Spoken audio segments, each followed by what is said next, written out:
All right, finally we're going to pick up this rock, which is a sharp rock. And I'm going to ask Emily to take a look at it and see if she thinks that this looks like a crystalline or a detrital, a clastic rock. So a crystalline rock being that it is made of crystals, or clastic meaning that it is made of smaller rock fragments. Smaller rock fragments? Is incorrect, okay. Which is a good guess. This is actually a microcrystalline. And if you look very closely, you'll see that you can't see any crystals at all. It's a very smooth rock. And what is it made of? What mineral is it made of? There you go.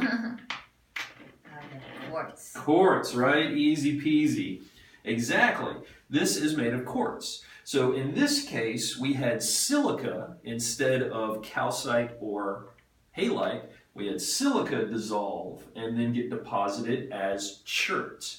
This rock is called chert, and it is used by Native Americans for arrowheads, because chert, just like glass, is very, very strong and can be made into very, very sharp. So here we have examples of 3 chemical sedimentary rocks. We have chert as a microcrystalline structure. We have phospholiferous limestone, which if you look closely, you'll see is full of fossils made of calcite. And we have rock salt, which is a crystalline rock composed of halite.